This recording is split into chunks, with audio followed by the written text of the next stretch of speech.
तो दोस्तों आपको याद ही होगा आज से कुछ टाइम पहले एक्सिस म्यूचुअल फंड्स के कुछ लोगों पर फ्रंट रनिंग के केसेस चले थे, जहां पर यह आरोप लगा था कि जो उनके चीफ डीलर है वो जो भी स्टॉक्स एक्सिस म्यूचुअल फंड खरीदने वाला होता था उसकी जानकारी पहले किसी और लोगों को दे देते थे जो ऑलरेडी वो स्टॉक्स को खरीद कर रख लेते थे, और जैसे ही एक्सिस म्यूचुअल फंड उन स्टॉक्स को परचेज करता था उनको वहां पर बेनिफिट हो जाता था। तो सेबी की जो इन्वेस्टिगेशन थी इस मैटर में उसका अब फाइनली रिजल्ट आ चुका है, और सेबी की इन्वेस्टिगेशन के हिसाब से लगभग 30 करोड़ के गेन्स इन लोगों ने फ्रंट रनिंग के करके अपने कमाए थे, और उसके वजह से सेबी ने टोटल 21 एंटिटीज को बार कर दिया है कैपिटल मार्केट में ट्रेडिंग करने से। तो यहां पे आपको समझना है कि जितना भी जहां पे जो मेन जिनके बारे में बात हो रही है वो वीरेश जोशी हैं, जो चीफ डीलर हुआ करते थे एक्सिस म्यूचुअल फंड हाउस के।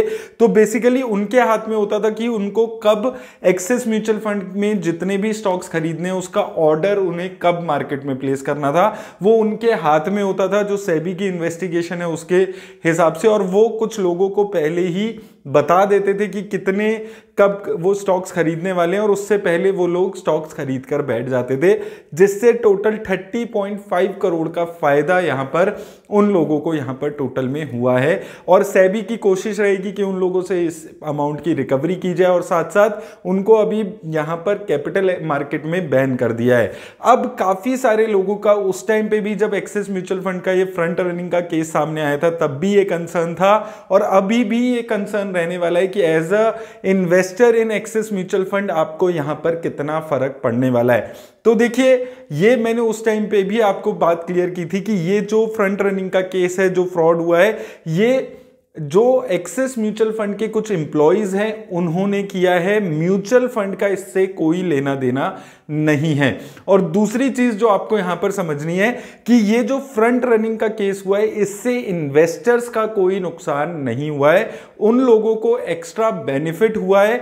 वो चीज भी आपको यहां पर डिफरेंशिएट करके चलनी है, और एक्सिस म्यूचुअल फंड को इससे कोई भी, ना तो इन्वेस्टर्स को कोई इससे नुकसान हुआ है और ना ही म्यूचुअल फंड हाउस को कोई इससे नुकसान हुआ है। ये चीज आपको यहां पर क्लियर रखने चलनी है। ये एक गलत प्रैक्टिस थी जो उन लोगों ने की थी, जिसको वजह से सेबी ने ये इन्वेस्टिगेशन किया था। अब सेबी ने साथ में जब ये इन्वेस्टिगेशन फ्रंट रनिंग की चली थी उसके साथ साथ और भी investigations axis mutual fund house पे शुरू की थी, उनके रिजल्ट्स अभी नहीं आए हैं। अभी ये जो 21 लोगों को बार किया गया है वो सिर्फ फ्रंट रनिंग केस में यहां पर किया गया है। तो उम्मीद करता हूं आपको क्लैरिटी मिलेगी इस वीडियो से। मेरी तरफ से बस इतना ही, धन्यवाद।